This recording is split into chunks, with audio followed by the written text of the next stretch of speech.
He should never have stopped. But when he saw the blood on the boy's shirt and the terror in his eyes, he knew there was no choice. The boy wasn't asking for help. He was begging for time. The problem wasn't what the boy had seen, it was what he still couldn't say. Because 3 miles away, hidden behind an abandoned trailer, someone was waiting, and the clock was already ticking against them all. The Harley-Davidson screeched against the hot asphalt as Edge braked.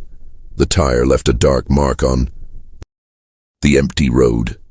The afternoon sun beat down fiercely on Highway 89 between Flagstaff and Sedona, Arizona. Nothing but desert, cacti, and silence. The kind of silence that made a man think too much. Edge had driven 200 miles from Albuquerque. His back ached. His shoulders were tense. All he wanted was to get to Sedona, find any bar, have a cold beer, and forget the last 6 months of his life. But there, in the middle of the track, was a boy, no more than 10 years old, too thin, white. T-shirt stained with dirt, torn shorts, old sneakers, one of them without a lace, and blood. Blood on his shirt, on his neck, on his hands. Edge slowly removed his helmet, his eyes fixed on the boy. He wasn't running, he wasn't screaming, he just stood there, in the center of the track, breathing rapidly, his hands trembling at his sides. As if he were gathering the courage to speak, or as if he were praying that Edge wouldn't leave. The hot desert wind blew between them. An empty bottle rolled. Along the side of the road, in the distance a vulture circled overhead. "Get out of the way, kid." Edge's voice came out hoarse and tired. He'd smoked a lot that morning, and spoken very little in the last few weeks. The boy didn't move, he just stared. And Edge saw something in that look that made him hesitate. It wasn't defiance, it wasn't a tantrum, it was pure despair. "Please." His voice was thin, broken, almost a whisper. You need to come with me." Edge turned off the engine. The silence returned like a wall, heavy, oppressive. He got off the motorcycle, his boots hitting the ground with a dull sound. He was 6 feet 3 inches tall. A poorly trimmed gray beard, arms covered in tattoos faded by the sun and time. A leather vest with the half-erased emblem of a club that no longer existed. The Iron Ghosts, disbanded 5 years ago. After that night in Denver. Edge shook his head. It wasn't the time to think about that. He approached the boy, slowly, as if he were handling a frightened animal. "What happened to you?" The boy looked down at his own shirt, at the dark stains that were already drying in the sun, as if he only now noticed the blood, as if he had forgotten it was there. "It's not mine." Edge felt a tightening in his chest. He knew that tone, that empty look. He'd seen it before, in Kansas, in the 7-year-old girl he tried to save and failed. He pushed the memory away. He focused on the present. "Whose is it?" The boy swallowed hard. His eyes filled with tears, but he blinked hard, trying to hold them back. "From my sister." The temperature seemed to drop 10 degrees. Edge felt the sweat on his back suddenly dry. He took a step forward, his eyes narrowed. "Where is she?" The boy pointed to the side of the road, to a dirt path that led to nowhere. Just dry bushes, sharp stones, and that relentless sun. And in the distance, almost invisible, the silhouette of a trailer. Dirty white. Old. With a window covered by cardboard. Leaf. Edge looked at the empty road behind him. No cars had passed in the last 15 minutes, no witnesses. Just him and a bloodied boy in the middle of the Arizona desert. He could leave. Nobody would know. Nobody would blame him. "Why didn't you call the police?" The boy began to tremble, his whole body, as if he were cold, even in that 40-degree heat. The tears finally fell quickly, silently. "He said that if I called, he would kill her." Edge closed his eyes. He took a deep breath. The hot air burned his lungs. He felt the weight of the choice fall on his shoulders like a 1,000-pound rock. As it always did. As I always would. He could call the police. Leave that to those who knew how to handle these things. To those who had training, protocol, support. But he also knew how these things worked, how long it took for them to arrive, the questions they asked, the bureaucracy. And meanwhile, a girl was bleeding somewhere. Edge opened his eyes. The boy was still staring at him, waiting, as if Edge were his last chance, his last hope. And perhaps it was. Edge grabbed the helmet from the handlebars, put it back on his head, adjusted the strap, and looked at the dirt road that led to the trailer. "What is your name?" "Tyler." "Tyler, listen carefully to what I'm going to say. You're going to get on that motorcycle. You're going to stay quiet. And when I tell you to get off, you get off. No arguing, no questioning. Understand?" Tyler nodded. Quickly, desperately. "Did you really understand?" "Yes, sir." Edge nodded back, and for the first time in months, he felt something other than emptiness. He felt a sense of purpose. Get on the back and hold on tight. Tyler obeyed, and as Edge started the engine, he knew there was no turning back. If you believe there are people willing to risk everything for a child they don't even know, leave a like now. Subscribe to the channel and comment on where you're watching this from, because this story will break you inside. So, boy climbed onto the motorcycle without hesitation. His small hands, dirty with soil and blood, gripped Edge's vest with surprising force. Edge felt Tyler's body trembling against his back. Tiny vibrations that passed through the leather, through the skin, straight to his heart. Edge started the engine. The Harley's deep rumble echoed across the empty desert, but he didn't accelerate immediately. He stood there, still, looking ahead, at the dirt road, at the distant trailer. He knew this type of situation. He knew it all too well. I had seen similar trailers in Oklahoma, in Nevada, in Texas, always the same story, always the same victims, children, women, people who had nowhere to run. "Tyler." Edge's voice came out low, muffled by the helmet. "Try. What's inside?" Tyler didn't respond immediately. Edge felt the tightness in his vest increase. "He. Who is he?" "Our stepfather." The word landed like lead. Edge had expected it, but hearing it confirmed everything. "And your mother? Where is she?" "She works nights, at a motel on the other side of town, cleaning rooms." "Does she know what he does?" Silence. Edge turned his head to the side. He looked at Tyler over his shoulder. "Tyler, does she know?" The boy's voice came out so low that it was almost lost in the wind. "She says we're lying." Edge felt his jaw clench. He knew mothers like that too. Who chose the man? Who chose denial? Who preferred to believe their children were making up stories rather than face the truth? Because the truth was too heavy. It hurt too much. It demanded too much. "Okay, let's go." Edge accelerated, slowly. The motorcycle climbed the dirt road. Rocks flew from side to side.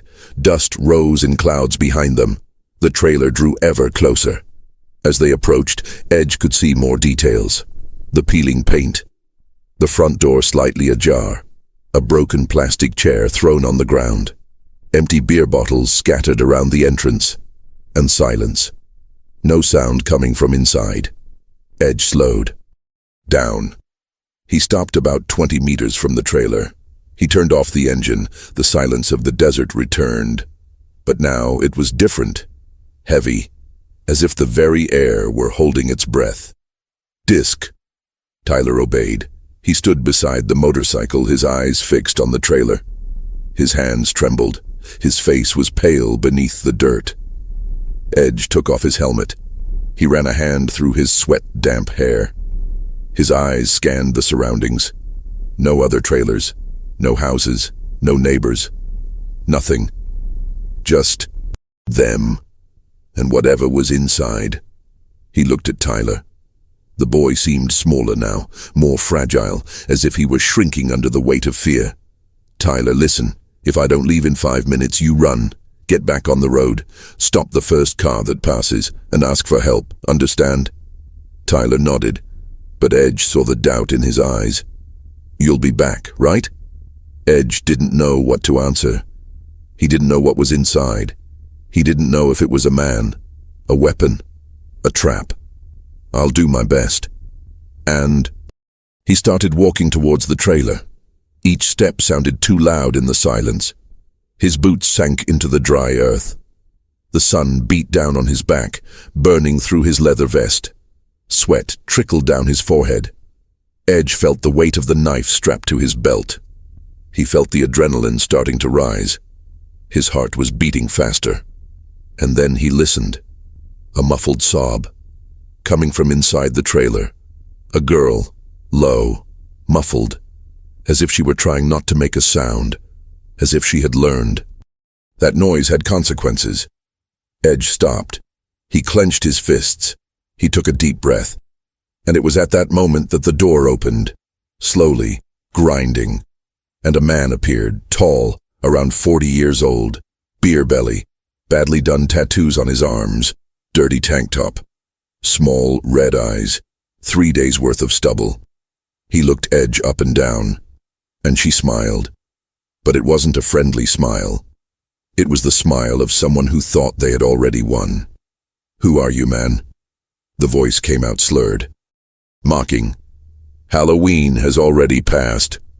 And as he spoke, he took a step outside, holding a bottle of beer and blocking the entrance. The man had that posture, that arrogance. Edge knew him well. He knew him from bars, from prisons, from roads, men who thought size was everything. That strength solved everything. He stepped down the last step of the trailer. He stepped onto the ground. He spat on it. Then he took a long swig of beer, without taking his eyes off Edge. "Are you lost, brother? The road is right there." He pointed with the bottle. The liquid swayed inside the glass. Edge didn't answer. He just stood there, staring, calculating. The man was strong, younger, probably faster, but Edge had something else. Experience, anger, and nothing to lose. "I came to get the girl." The man's smile faltered, just for a second, but it quickly returned. "Which girl?" Edge stepped forward. "The one who's crying in there." The man straightened his body. The bottle was still in his hand. The muscles in his arms tensed. "This is my house, man, my family, and you weren't invited. I'm not asking for an invitation." "Ah, I see." The man laughed, a low, menacing laugh. "The kid brought you here, didn't he? That lying brat, always making up stories. He wants attention. He wants people to feel sorry for him." Edge felt his blood heat up. His hands formed fists. "He's not lying." "Of course he is. He's always lying. His mother spoils those two too much. I try to discipline them, but she always takes their side. Then they come up with all sorts of things." "Shut up." The man stopped talking. The smile vanished. His eyes narrowed. "What did you say?" "I told you to shut up and get out of the way." They stared at each other. The air between them vibrated with tension, like electricity before a lightning strike. The man took a step forward, then another, until he was less than 2 meters from Edge. "Do you know who you're talking to?" "Like a coward." The word cut through the air. The man's face turned red. A vein in his neck bulged. "You don't know anything, man. You don't know what I go through. You don't know what it's like to support this family, to put food on the table, to pay the bills, while she works nights and these kids are here wasting everything."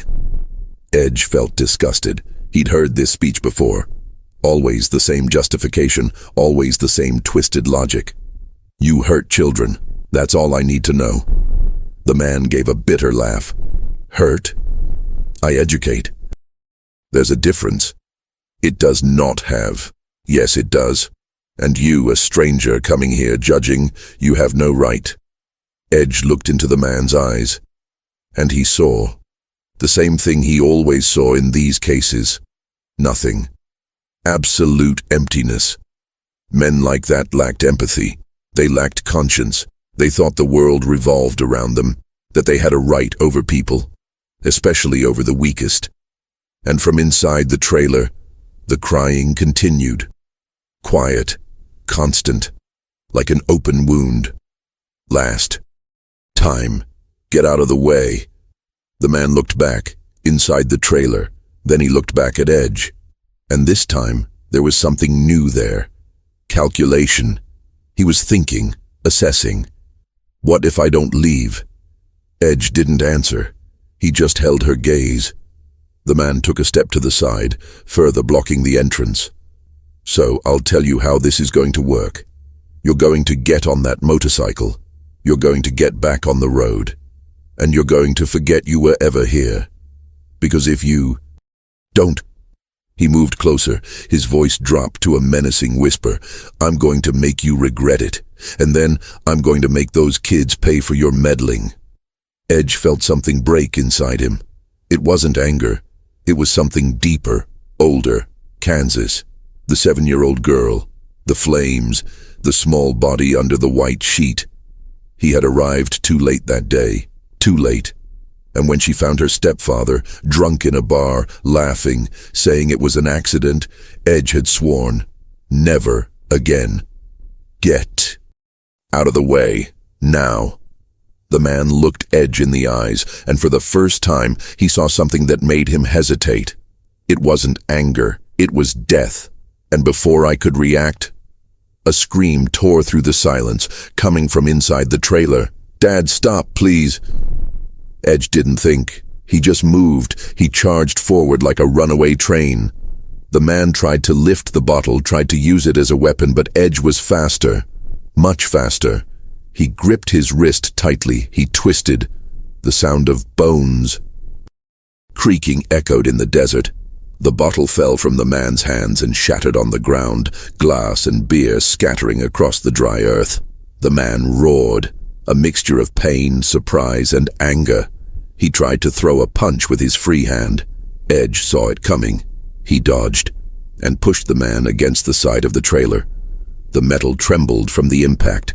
The entire trailer shook. Inside, something fell. "You son of a bitch," the man yelled, his face red, a vein in his neck bulging. "You don't know who you're messing with." Edge held him by the neck. He didn't squeeze. Not yet. He just held him. Firmly. He looked deep into his eyes. "Where is she?" The man tried to knee him. Edge blocked with his thigh. He tightened his grip on the neck. "Where?" "Go fuck yourself, you."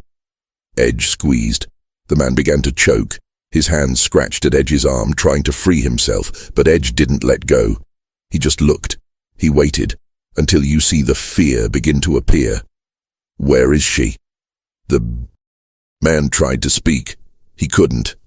Edge loosened his grip slightly. It's in there." "Where exactly?" "Room. At the back." Edge let go.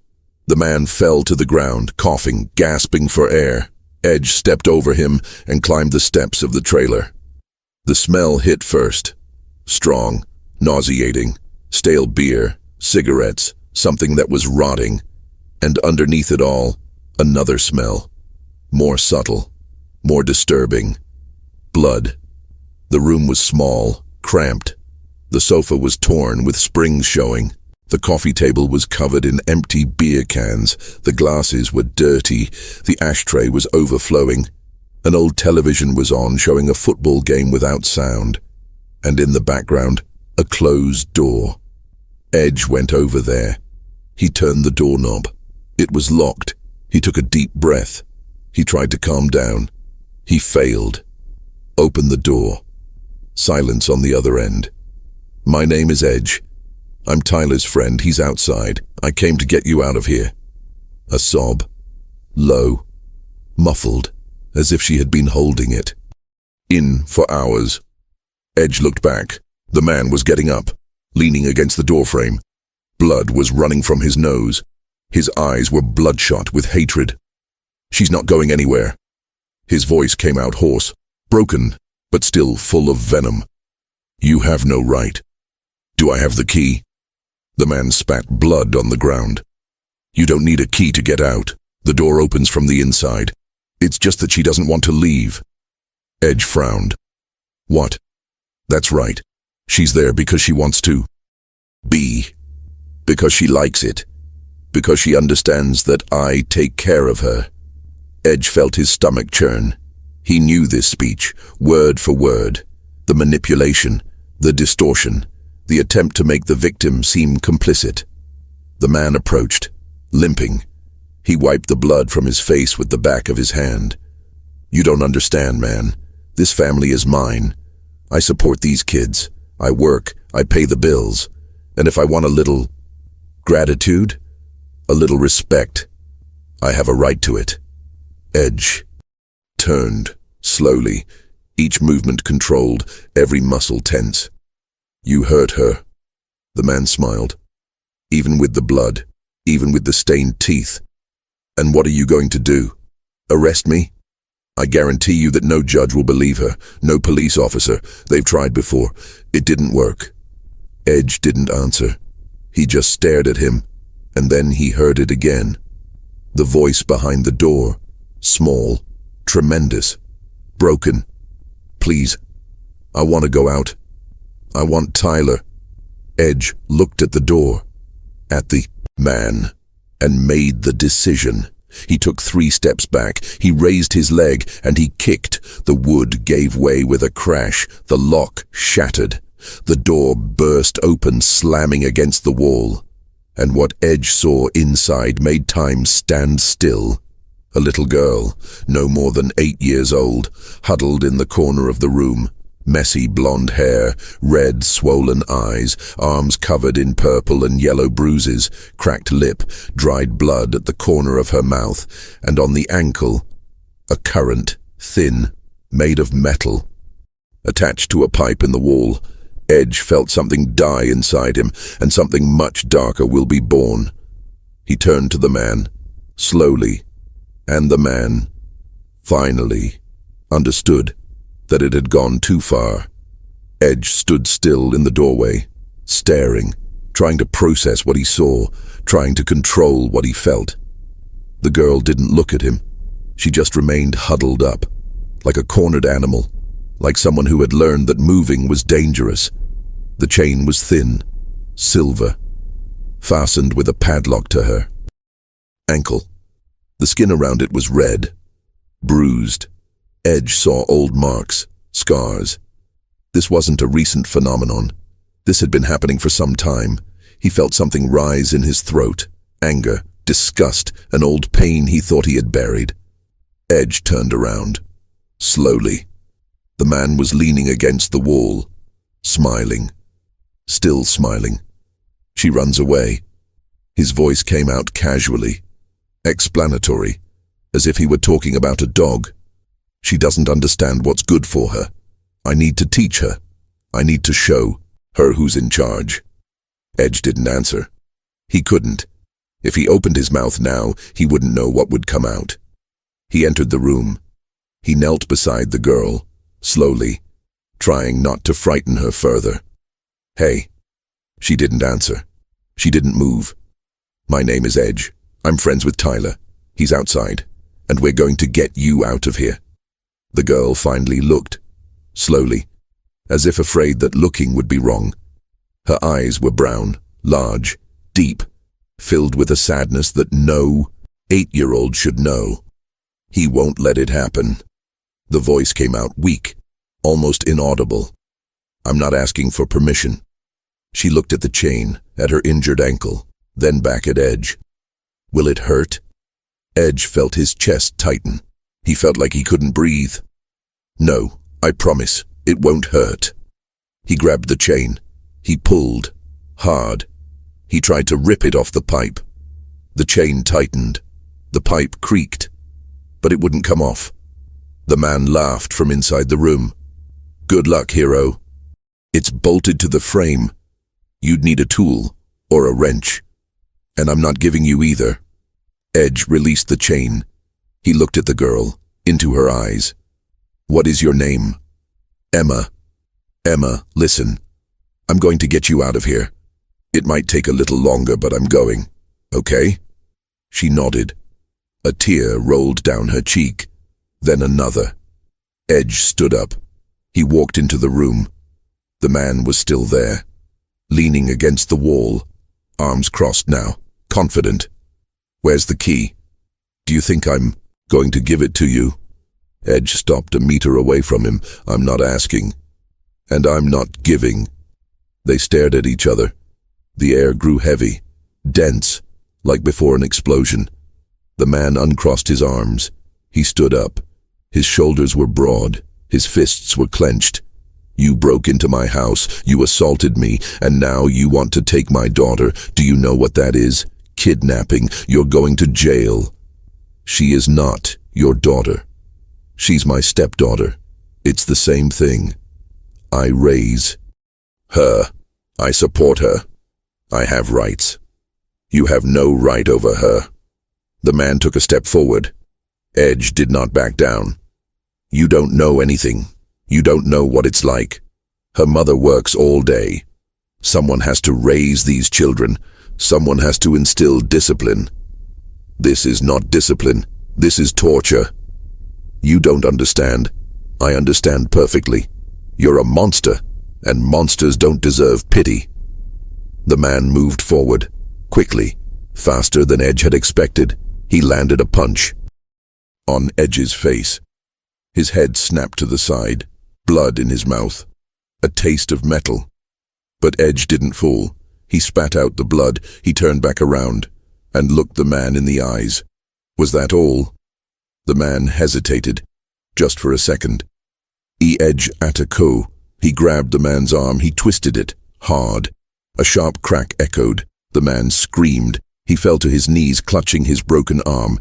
Edge bent down. He reached into the man's trouser pocket. He found the key ring. 3 small keys. Silver. The man tried to fight back. Edge pushed him to the ground. He put his knee on his back. Be quiet. Edge went back into the room. He knelt again. The girl watched, frightened, hopeful. He tested the first key in the padlock. It didn't work. The second one. It didn't work. Edge looked at Emma. It's going to work out. I promise. He put in the third key. It spun. Click. The padlock opened. The chain fell to the ground. And Emma started to cry. Stop. Desperate. As if it had been held for days. For weeks. For months. Edge carefully picked Emma up. She was too light. Too small. Her bones almost protruded from her skin. When was the last time she had eaten properly? She hugged his neck tightly. She buried her face in his leather vest. And she cried. A deep, visceral cry, the cry of someone who had kept it all inside for too long. Everything's fine. You're safe now. No one will hurt you anymore. Edge left the room. The man was still on the living room floor, clutching his broken arm. His face contorted in pain, but in his eyes there was still hatred. You have just committed a crime. Trespassing, assault, kidnapping of a minor. Edge stopped. He looked at him. Are you going to call the police? The man spat blood on the ground. I'm going, and when they arrive you'll see. Nobody will believe her. Nobody ever believes her. It's always the children lying. Always. Edge felt Emma tremble in his arms. Then call me. I'll wait here. The man hesitated. Edge saw. He saw the doubt. Because he knew. If the police came, if they looked in the room, at the chain, the marks, there was no way I could explain it. Edge stepped out of the trailer. The sunlight hit him hard, blinding after the dim light inside. Tyler was exactly where he'd left him, next to the motorcycle. But when he saw his sister, he ran. Emma! The girl raised her head. She saw her brother, and she stretched out her arms. Edge gently placed her on the ground. Tyler hugged her tightly. They both lay there, crying. trembling. Two children who had survived hell. Edge stepped back, gave them space, looked at the trailer.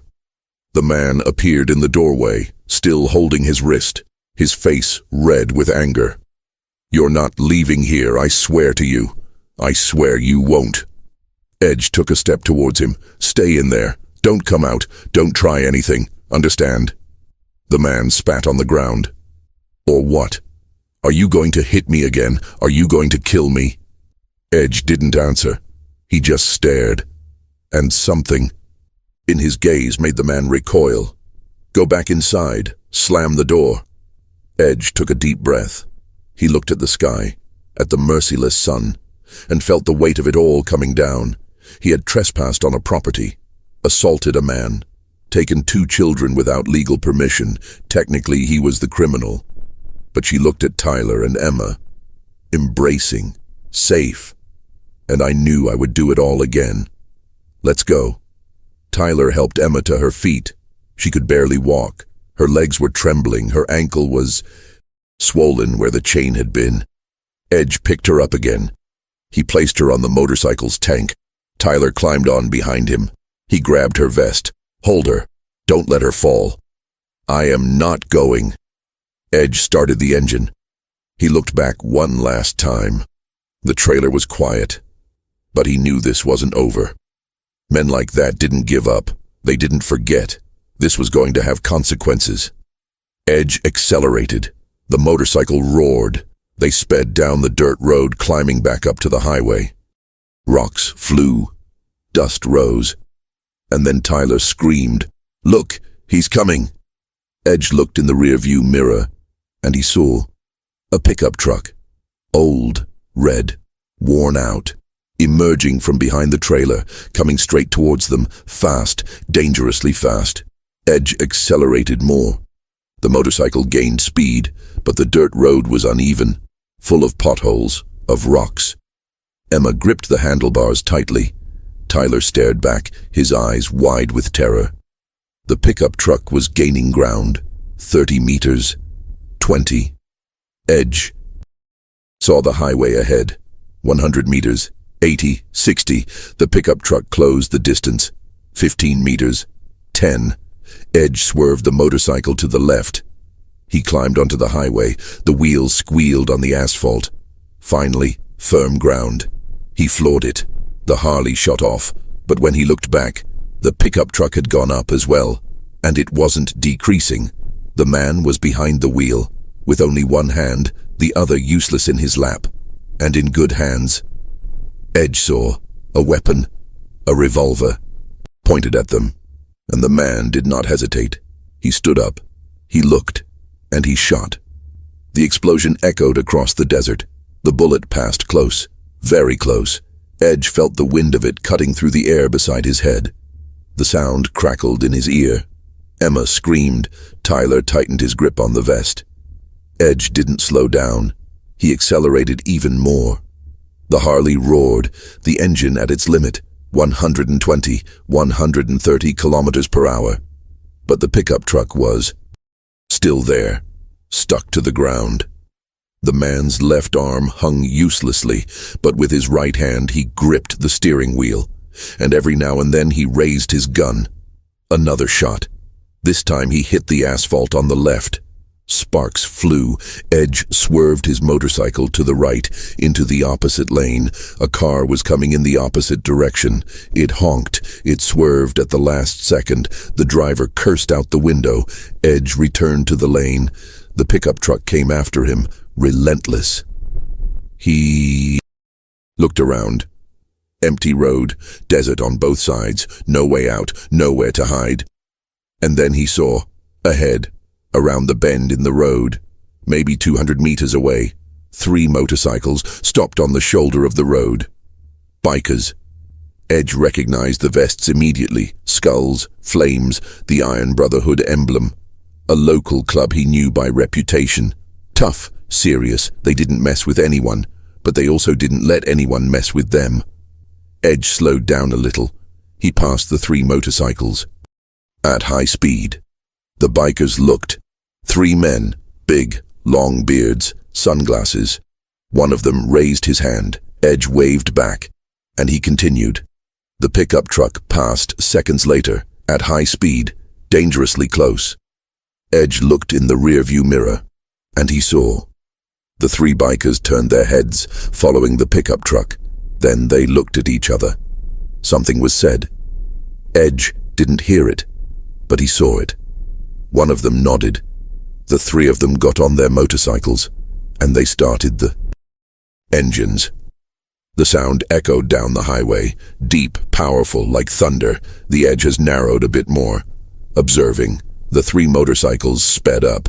They left the shoulder of the road, and they went after the pickup truck. Fast. In less than 10 seconds, they caught up. One motorcycle on each side of the pickup truck, one in the back, searching. The man must have seen it, because the pickup truck started to slow down. He honked. He cursed out the window. He brandished his gun. But the bikers didn't react. They just stayed there, surrounding them, escorting them. The pickup truck got even smaller and smaller until it stops in the middle of the road. Edge stopped the motorcycle about 50 meters ahead. He turned off the engine. He got off carefully, holding Emma. Tyler got off too. They stayed there, watching. The three bikers got off their motorcycles, slowly, without haste. Calculated movements, coordinated. The leader, an immense man with a beard down to his chest, approached. The driver's side window. He tapped on the glass with his knuckles. The man opened the door. He shouted something. Edge didn't hear what it was, but he saw the anger on his face. The biker just stared, impassively, and pointed to the gun. The man hesitated. He looked at the other two bikers, to the sides. He saw that there was no way out, and he threw the gun out the window. She fell onto the asphalt with a dull thud. The leader picked it up, examined it, then walked to the edge of the road, and threw it far away, into the middle of the desert. The weapon disappeared among the rocks and bushes. He went back to the truck. He leaned toward the window. He said something. Quietly. Edge couldn't hear, but he saw the effect. The man's face paled. Anger gave way to fear. He nodded, quickly, nervously. The biker stepped back. He gave the hood of the pickup truck 2 pats, as if he were saying goodbye. Then he turned around. He looked at Edge. The distance between them was great, but Edge felt the weight of his gaze. The biker nodded in response. A silent question. "Is everything all right?" Edge nodded in return. The biker looked at the children, at Emma in Edge's arms, at Tyler beside them. He understood everything without needing to ask. He turned to the truck again. He said something through the window, short, direct. The man nodded again. He didn't speak. He didn't argue. The 3 bikers got back on their motorcycles. They started their engines, and they left, without a word. No thanks expected. They simply did what they thought was right. The pickup truck remained stopped, the engine still running, the man inside, alone, defeated. Edge waited, watching. 1 minute passed, then 2. Finally, the pickup truck reversed. It made a U-turn, and it came back, towards the trailer, vanishing into the dust. Edge took a deep breath. For the first time in 20 minutes, he felt the air fully enter his lungs. Tyler was trembling. Emma was crying softly. "He's gone." Tyler's voice came out weak. He was. Forever. Edge looked at the empty road, at the spot where the pickup truck had disappeared. "I don't know." And that was the truth. Because men like that never truly gave up. They were just waiting. They were planning it. And they would return, when you least expected it. And Edge knew that, which meant that the consequences were yet to come. Edge drove for another 20 miles before stopping. He needed distance. He needed to think. He found an old gas station. Isolated, 2 old pumps, a store with a closed sign hanging crookedly on the door. No cars in the parking lot. Perfect. He turned off the motorcycle. Tyler and Emma got off. The girl could barely stand. Her legs were trembling so much that Edge had to hold her up. "Sit over there." He pointed to an old picnic table under a dry tree. Tyler helped his sister. They sat side by side. Emma was still crying, softly, constantly, as if the tears would never end. Edge stepped back a little. He picked up his cell phone. He looked at the screen. 3 o'clock in the afternoon, no calls, no messages. He should have called the police. That was the right thing to do, the legal thing to do.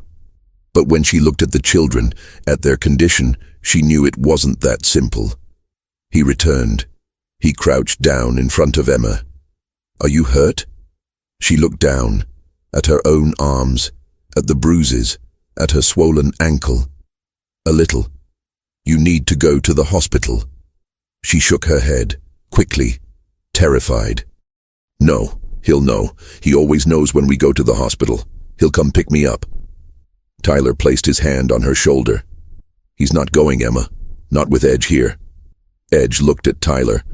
The boy was 10 years old, but he spoke with the wisdom of someone who had seen too much, survived too much. "Tyler, where's your mom now?" Tyler glanced at the invisible watch on his wrist, an automatic gesture, as if he were always calculating where she was. "At work. She works at the Sunset Motel, on the other side of Sedona, cleaning rooms. She's there from 2 in the afternoon until midnight. Does she know what he does to you?" Tyler remained silent. He looked at the ground, at the cracked asphalt, at the ants walking in a line. Edge waited. We tried to tell her, several times.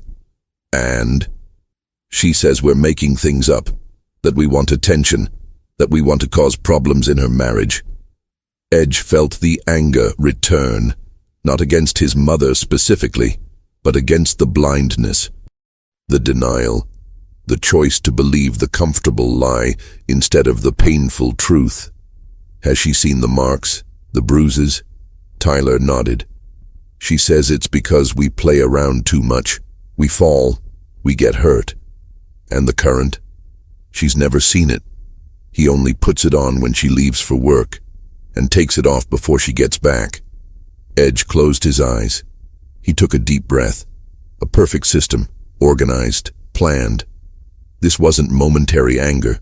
It wasn't a loss of control. It was calculated, intentional, monstrous. "Is there anyone else? Grandma, uncle, anyone who can help?" Emma spoke for the first time since they had stopped. "I had a grandmother, but she died last year." "And what about your father's side?" "We don't know him. Mom says he left when I was a baby." Edge stood up. He walked to the motorcycle. He placed his hands on the handlebars. He thought. The options were few, and all of them had consequences. Option 1, call the police now, report it, trust the system. But he knew the system. He knew how it worked. Lengthy investigations, traumatic interrogations, and often, in the end, a lack of sufficient evidence, and the children would go back home to the same hell. Option 2, take the children away, far away, where the man couldn't find them. But this was kidnapping. In the eyes of the law, Edge would be the criminal, and eventually he would be caught, and the children would come back anyway. Option 3, solve this in another way. Edge didn't want to think about that option, but it was there, in the shadows, waiting. He picked up his cell phone again. He looked at the screen, and he dialed. It played 3 times. "Hello?" The voice was deep, familiar. "Marcus." Silence then. "Edge?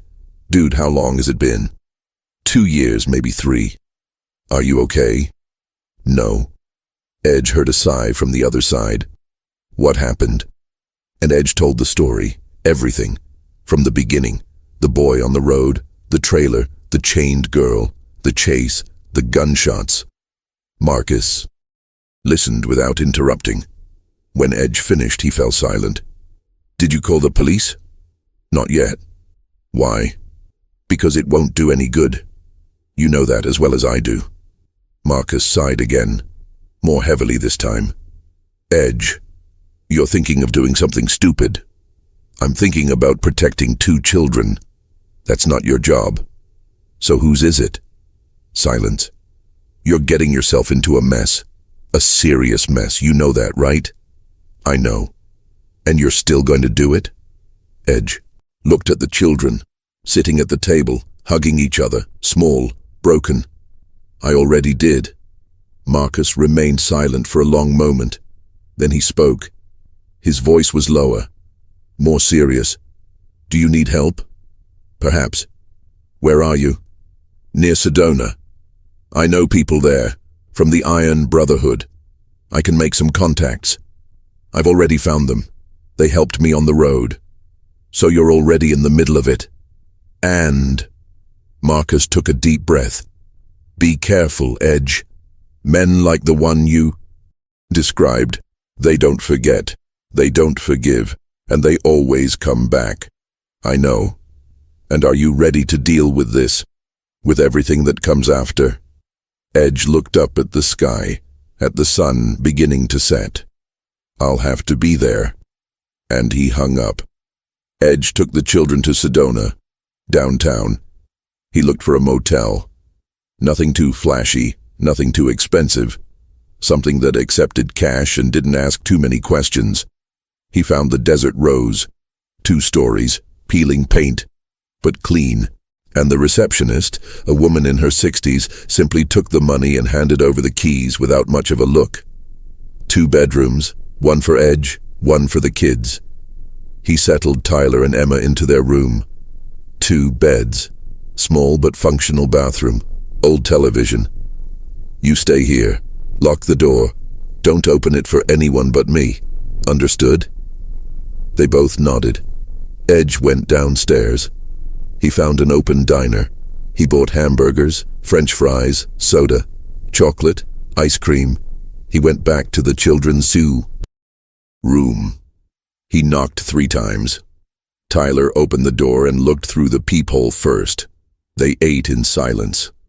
Emma ate slowly, as if she wasn't used to it, as if she were expecting someone to take the food away from her.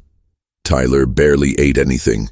He just sat on the bed, staring out the window. At the parking lot below, Edge sat down next to him. Are you scared?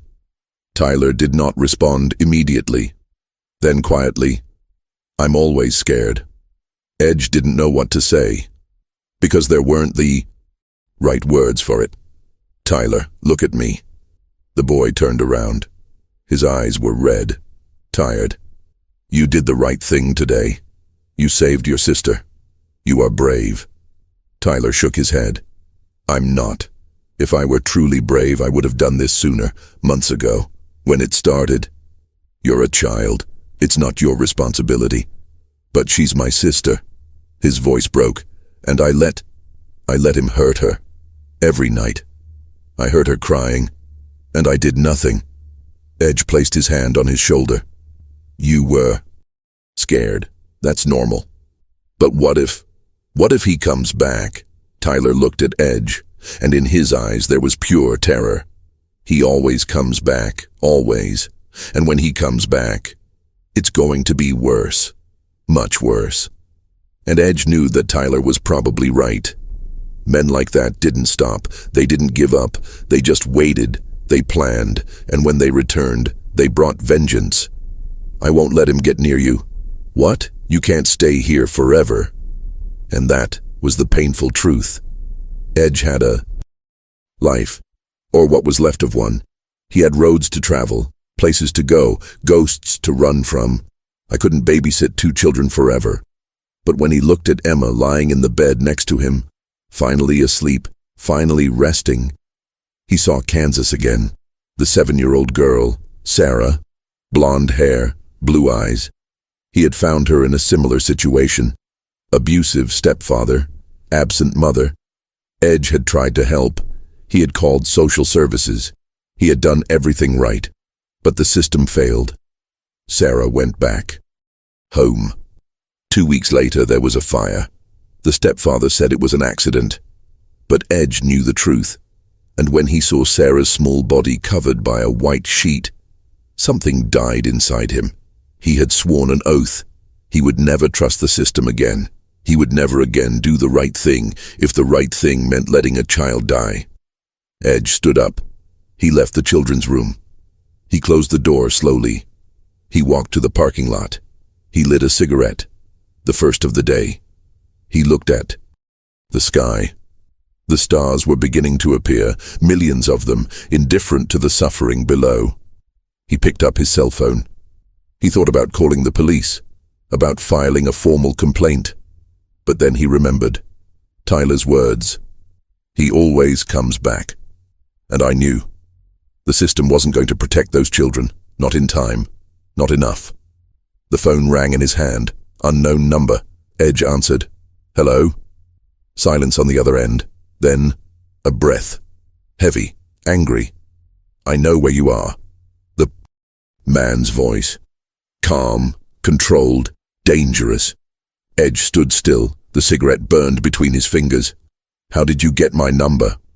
It doesn't matter. What matters is that you have something that belongs to me, and I want it back. They are not yours. The man laughed, but it wasn't funny. It was threatening. Yes, they are. By law, by right. And you're just a stranger, a criminal, who broke into my house and kidnapped my daughters. I saved them. You think so? Because from where I'm seeing it, you've only made things worse. Now when I get them back, and I will get them back, it's going to be much worse. For them. And for you. Edge felt his blood boil. You won't get near them. Oh yeah? And how are you going to stop me? Are you going to kill me? Edge did not respond. That's it, right? You're thinking about it. I know how guys like you think. You think you're vigilantes, heroes. You think you can solve everything with violence. I don't want to kill you.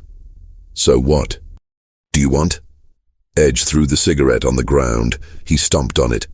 I want you to disappear, to leave their lives forever. The man laughed loudly. Never. These girls are mine, and nobody takes what is mine. Then I'll have to make you disappear. Silence. After. Try, I'm waiting. And the call dropped. Edge stood still, phone in hand. And I knew. This wasn't going to end well. For no one. Edge didn't sleep that night. He sat in the chair in the room facing the door, with the knife in his lap, waiting. At 5 in the morning he gave up. He took a shower, he got dressed, he left.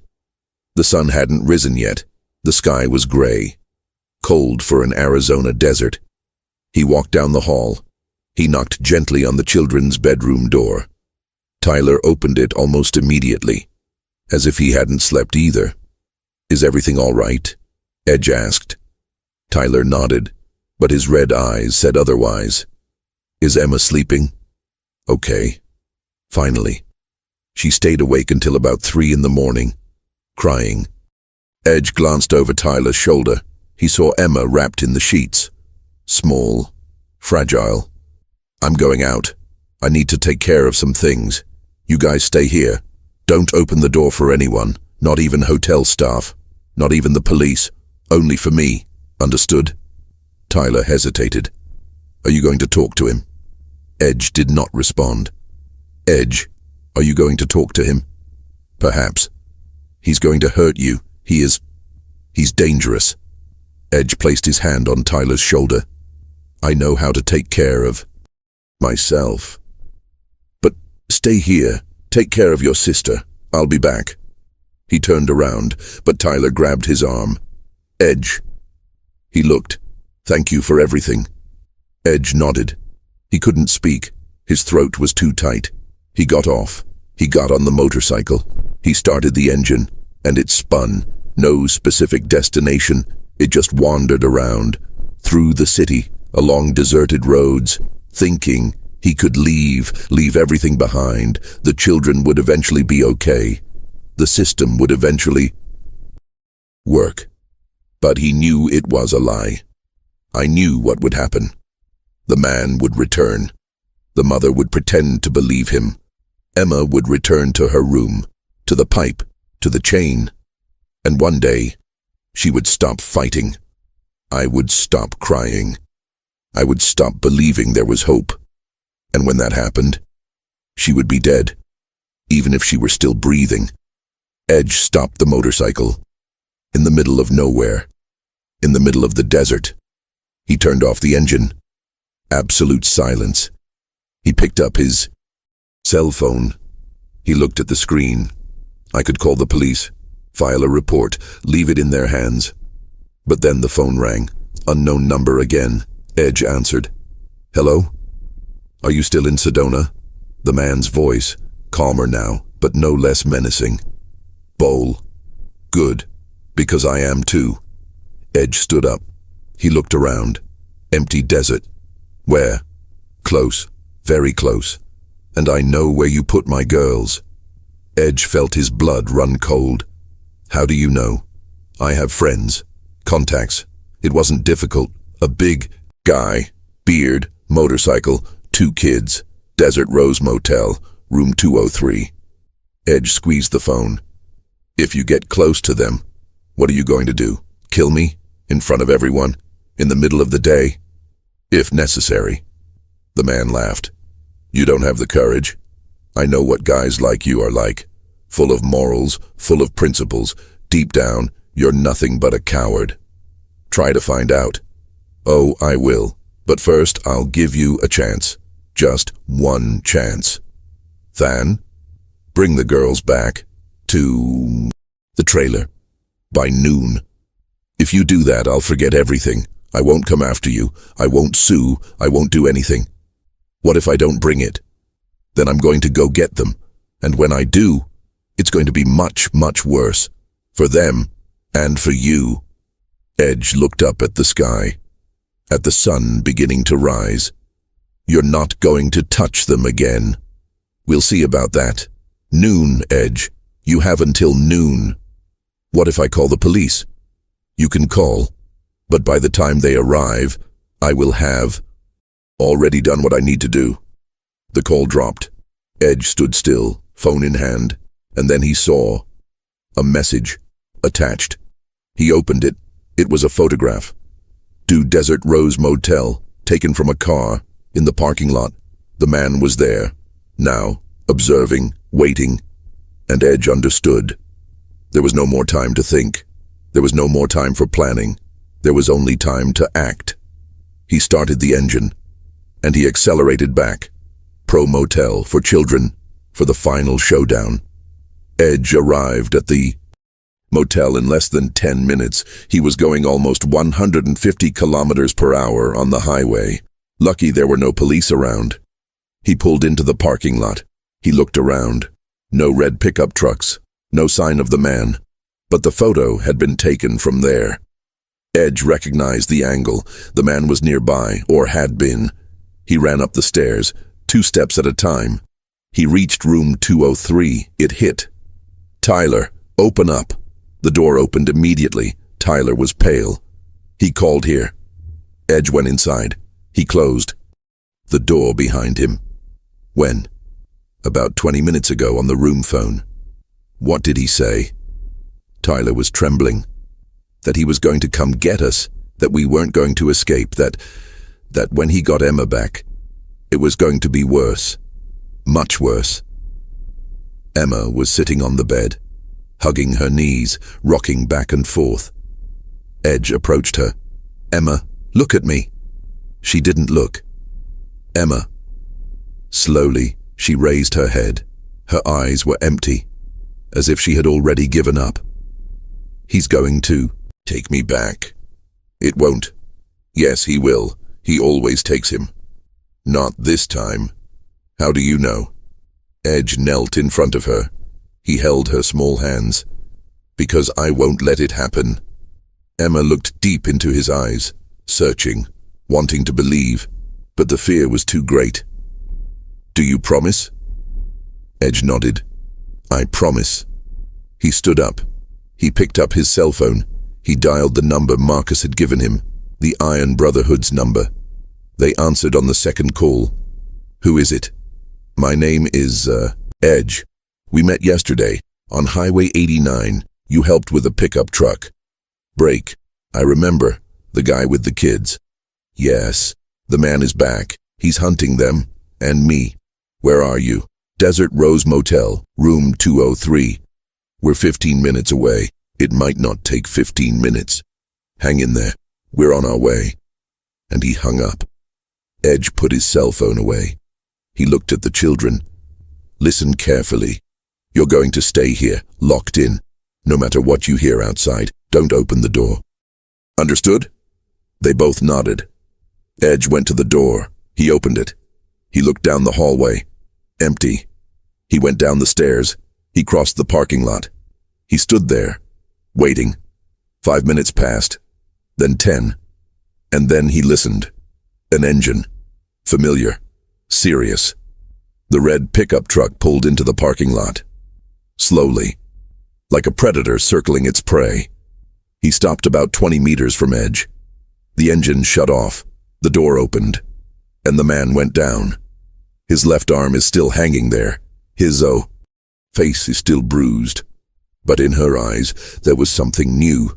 Absolute determination. He walked over to Edge. He stopped 5 meters away. Where are they? Far from you.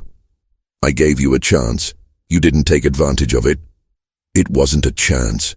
It was a threat. The man smiled, but it was a cold smile. And now? Are you going to hit me again? Break my other arm? If necessary. The man took a step forward. Do you think intimidating me will solve anything? Do you think I'm afraid of you? It should have. Why? Because you're tall. Because you have a beard.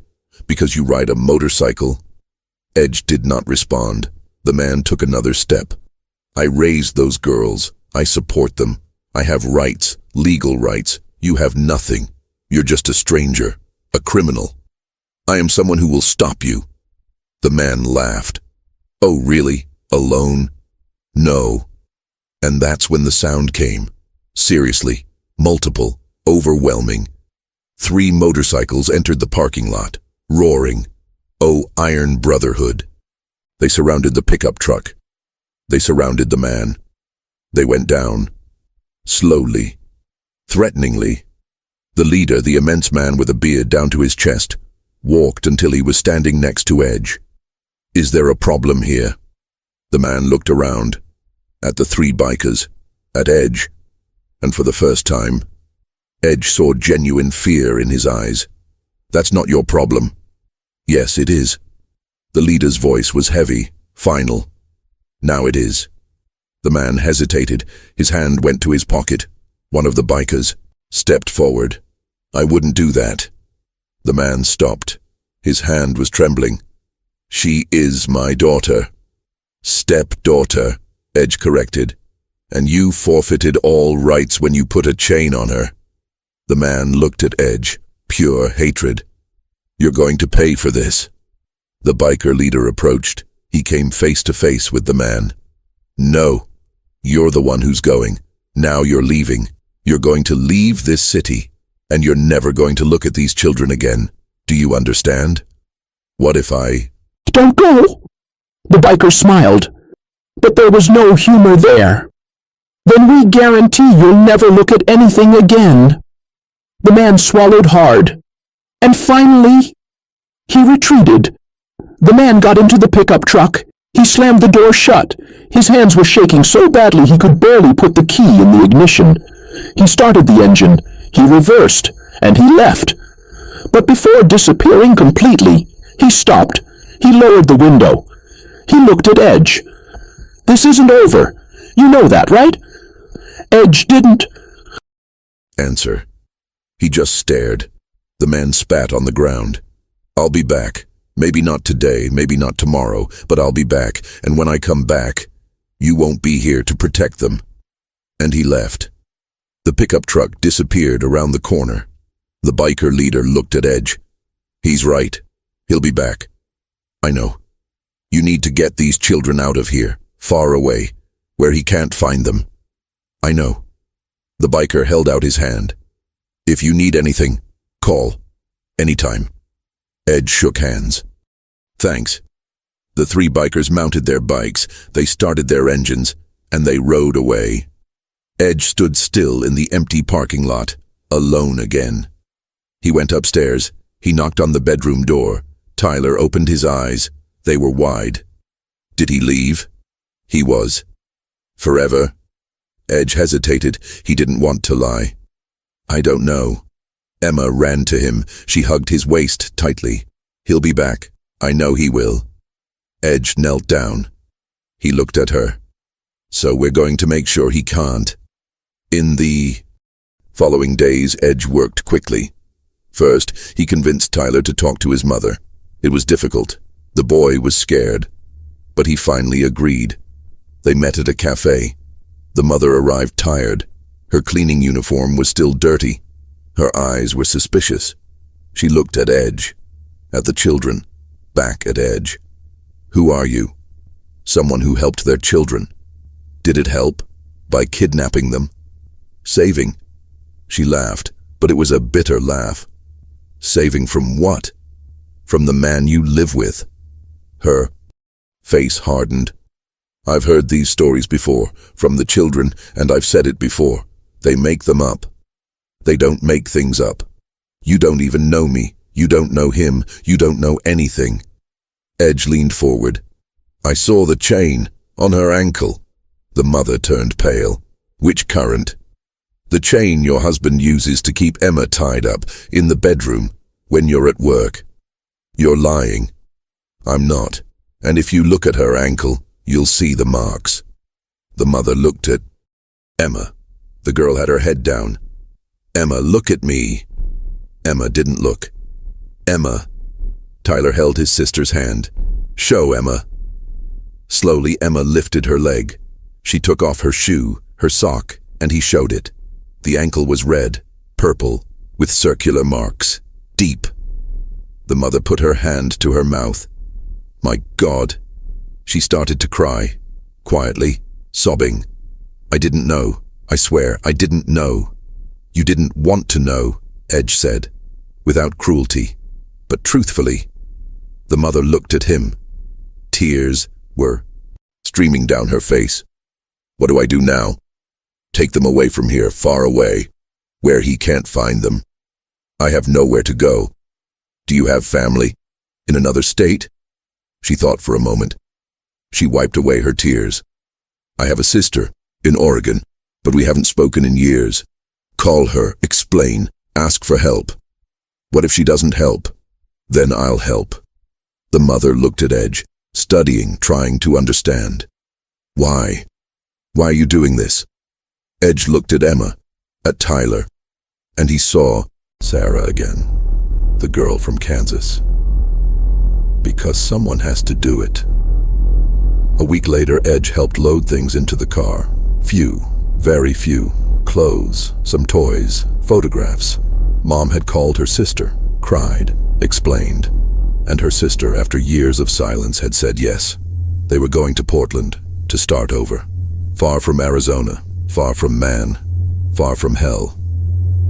On the day of the match, Emma held Edge's hand. Are you going to stay? No. Are you going to visit? Edge looked at her, into her brown eyes. Still sad, but now with something new. Hope, perhaps. She smiled, small, fragile, but real. Tyler shook his hand. Thank you, for everything, for not giving up on us. Edge nodded. His throat was too tight to speak. They got into the car, and they went. Edge stood still, watching the car disappear down the road, alone again. He got on the motorcycle. He started the engine, and it spun, along the empty road, under the vast sky, and as the sun set on the horizon, painting everything orange and red. He thought of Kansas. He thought of Sarah, the girl he couldn't save, and he thought of Emma, the one he saved. But I knew. The echo of that pain would never go away. Kansas would always be there, in the shadows, waiting. The fact that each child saved could never erase the loss of the one that was lost, and that somewhere, in some trailer, on some road. Another child was waiting, chained, alone, hoping someone would stop, hoping someone would see, hoping someone cared. And Edge knew. As long as there were roads, he would keep running, looking for. Because some echoes, they never die. They merely echo, forever. If this story touched you in any way, if you felt every second of this journey, hit like now. Subscribe to the channel because every day there are 1 or 2 new stories of bikers saving lives when no one else is looking. And comment below, do you believe Edge did the right thing? Or should he have called the police from the beginning? The next video is already available on the screen, and I guarantee you, it will be even more intense. Click now. You won't be able to stop. Thousands of people are already watching the next video now, and you're still here? Click on the screen before everyone comments and you miss out.